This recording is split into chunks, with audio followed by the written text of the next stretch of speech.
Hi guys, have your notes pulled up for section 4.1 and we're going to look a little bit more at trigonometry, angle measures, kind of correlating between degrees and radians, and just getting you more familiar with where these angles are in one complete revolution of a circle. So again, I've got some of these filled out already just to kind of save time and make the videos go faster for you. Feel free to pause at any time and copy. The main thing is that while you're watching the videos, you're not just copying, you're processing. So make sure that you give yourself plenty of time to process so that you understand what's going on. It'll make the homework even go faster for you. All right, so trigonometry is the Greek word for measurement of triangles. And so we're looking at angles. Eventually, we're going to look at angles in a triangle as well. Measure of an angle, we've got where the angle starts and where the angle ends. And I've got initial ray and terminal ray. You can also think of it as initial side and terminal side.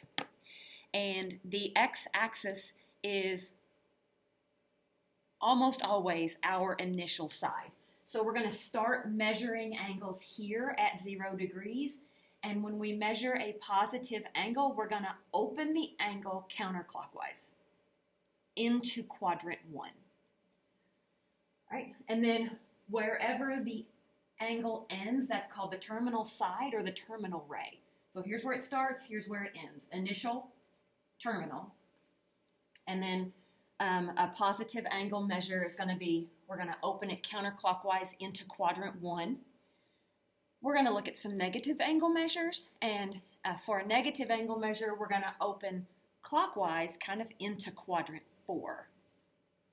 And standard position just means our angles are always going to start here. We're not going to look at some, well, we are, but most of the angles that we look at are going to start here and open this way, standard position.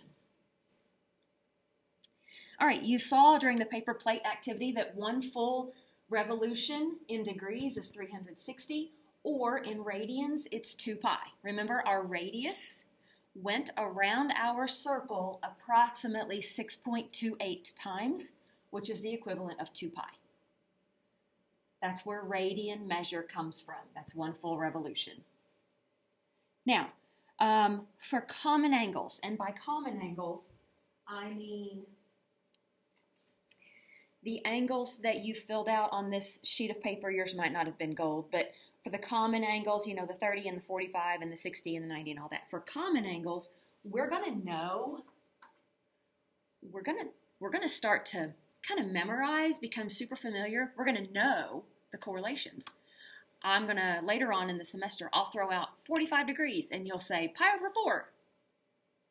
But what about for the not so common angles? How do we go from degrees to radians?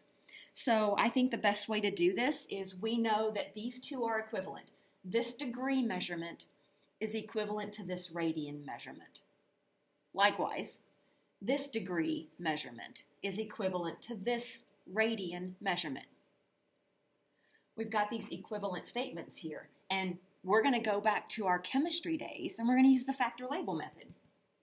We're going to use the factor label method to convert from one measurement to another. So, for example, let's convert 2 pi over 5 into degrees. How did I know that it was a radian measure? 2 ways. One is it doesn't have a degree symbol. The other is it has a pi in it. Do all radian measures have a pi in it? Not always visibly, no. Because remember when you filled out this paper, this is what radian measures look like with a pi visible in it. This is what radian measures look like when the pi's already been like multiplied out. So you can't just say, well, radian measures have to have a pi visible. They don't. But when they do, it is obviously a radian measure. Okay, so this is obviously a radian measure. I want to convert it to degrees. So I'm going to go back up here, and I'm going to grab one of my 2 equivalent statements, and I'm going to choose the one with the lower numbers. I like this one. You can use that one. I just like the lower numbers to work with. So 180 degrees is the same as pi radians. I'm going to use factor label method, and I'm going to make a fraction that's equivalent to 1 because my numerator and my denominator are going to be exactly the same. So I'm going to choose 180 and pi, and I'm going to make a fraction out of it. Now, do I want to make this fraction? I don't think so, because I want my pi's to cancel. I want my pi's to cancel, and I only want to be left with degrees. So scratch that idea. I'm going to put 180 degrees on top, and that's equivalent to pi radians. This is a fraction that equals 1. Numerator and denominator are exactly the same.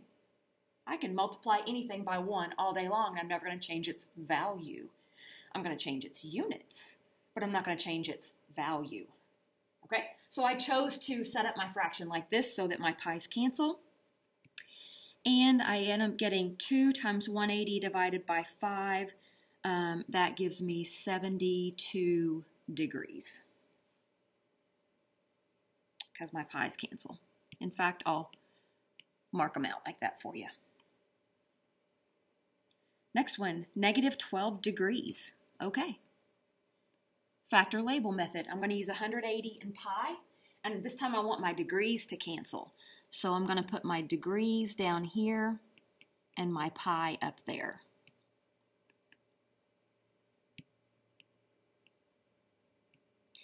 And I get 12 pi over 180, which is ridiculous because it's not reduced. So that's negative, my bad. That's a negative.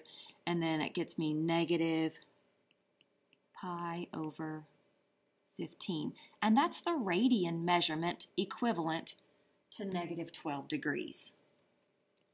Decimal equivalent to 2 pi over 5. Factor label method, just choose how you want to set up your fractions so that what you need to cancel cancels. Okay, a lot of times in water navigation, this is used for degrees to kind of break down degrees into smaller measurements of measure. And that's just kind of extra information if you're interested. Moving on. First of all, make sure you know your quadrants. This is quadrant 1, and they go in the order that our circle opens up. So you know that your degrees rotate this way. This is also the way our quadrants go, quadrant 1, 2, 3, and 4. Know them, memorize them, use Roman numerals when referring to them. Don't know why, we just do. Full revolution, half revolution, we've talked about this. Quadrantal angles is just like when your angle lands on an axis, like 90 degrees. Complementary, supplementary, you knew these in geometry. You had these memorized. Complementary adds to 180. Just kidding. Complementary adds to 90. Supplementary adds to 180. C comes before S. 90 comes before 180. And they have to be both positive. We can't say that, so we can say that 60 degrees and 30 degrees are complementary, but we can't say that 100 degrees and negative 10 degrees are complementary. They have to both be positive. Okay. And then this gets interesting. Let's take a 20-degree angle. Let's take a 20-degree angle, and you know that 20 degrees would be about, I don't know, there-ish, maybe? Okay, what other angles, what other degrees can you come up with would end right here?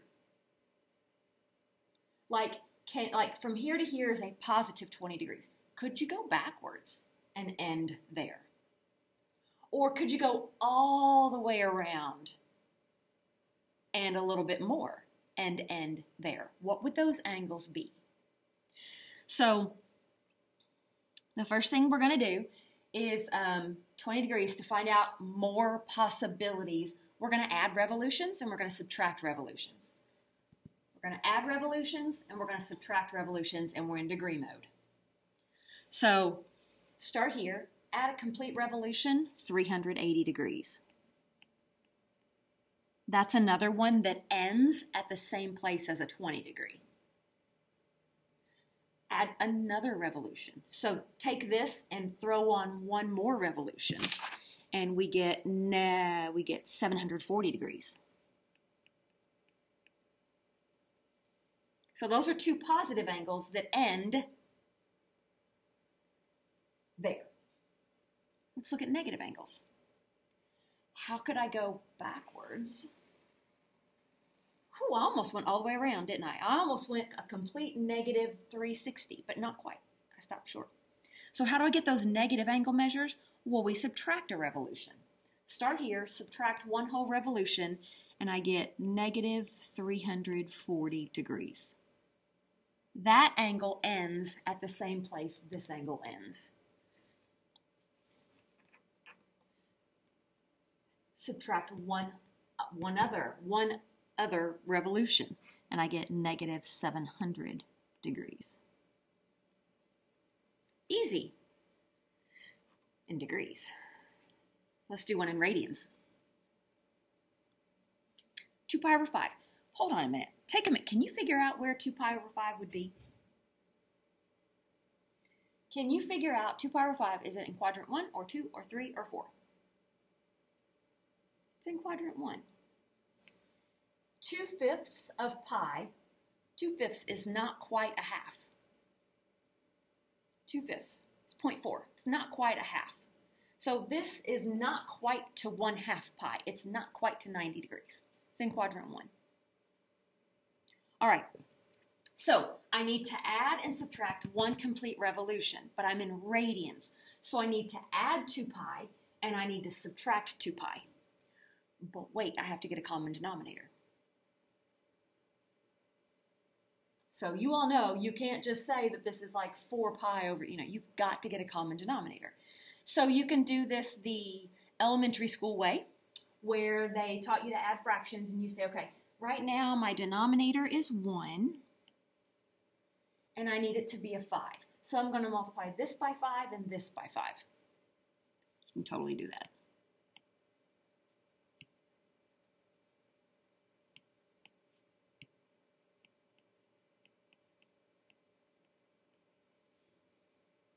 See how I got a common denominator?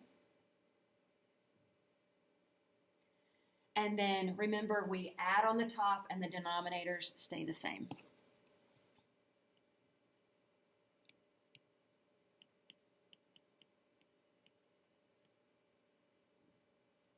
Don't lose your fraction skills and say that this is 12 pi over 10. Come on, you know better. You don't add the denominators. You have to get them to be the same, and then you don't add them. Okay, now this ends at the same place that 2 pi over 5 ends. Let's throw on another revolution. So let's add another 2 pi.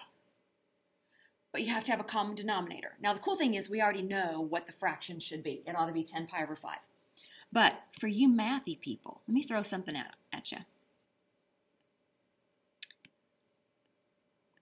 I want you to start thinking in different denominator mode. I want you to start thinking in a mode with different denominators. So, ready? Think about this. I know what it's supposed to be, but what is one complete revolution with a denominator of 5? What is 2 pi that has a denominator of 5? It's 10 pi.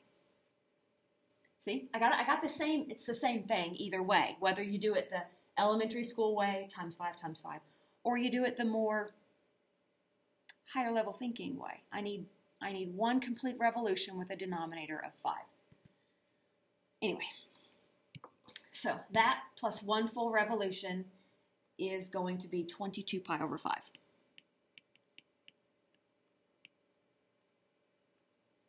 Okay, those are two positive angles. Let's do two negative angles. Again, I want to subtract a revolution, and I get negative 8 pi over 5. There you go. There's the negative angle.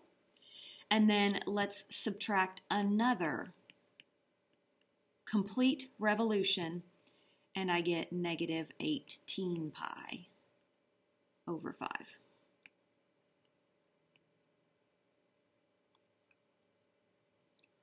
All 5 of those angles end at the same place.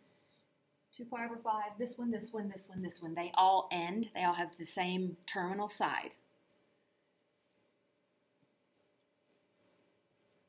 All right, almost there. Complement and supplement of 4 pi over 5. Think about this for a second. Can you tell me where this is? Where is 4 pi over 5? Quadrant 1, 2, 3, or 4? Well, it's not quite 1 pi, but it's more than 1/2 pi. So this is in quadrant 2. This is in quadrant 2. Is there a positive angle that you can add to this one? Is there a positive angle that you can add to this one to make 90? No, you've already passed up 90. This already passes up 90 degrees because it's in quadrant 2. We'd have to come backwards to get to 90. And that's not a thing with complement and supplement. They have to be positive. So there is no complement to this angle. We've passed up 90. But there is a supplement. What's it going to take to add to this one to get to 180?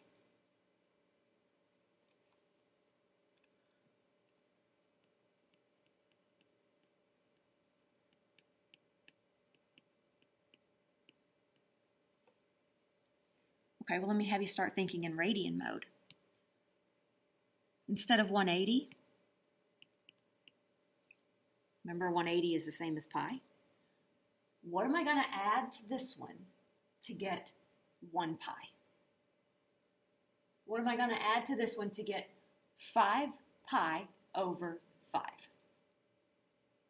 I need 1 pi over 5.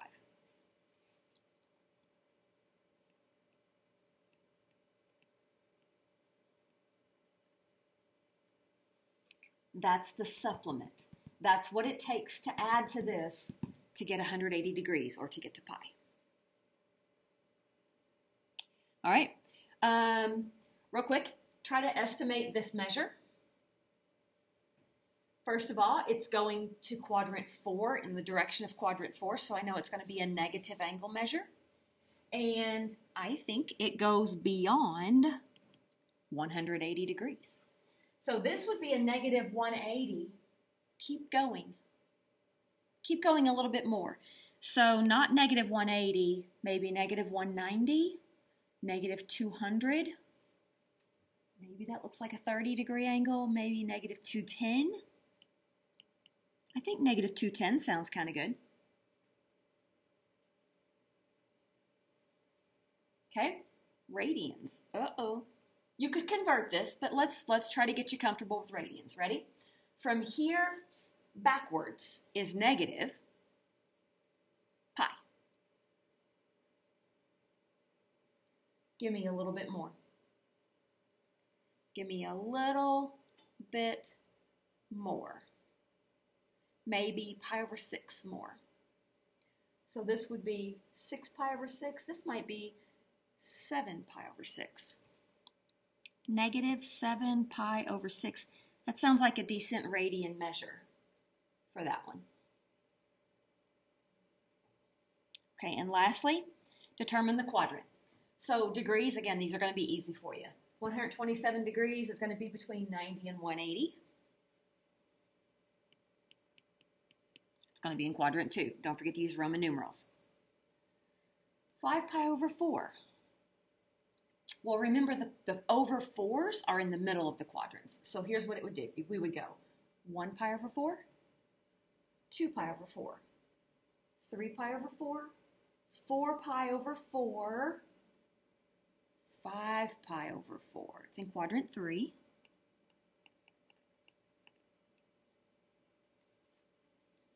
And negative pi over 4, that's in the middle of a quadrant, but it says go in the negative direction, so that's going to be right here.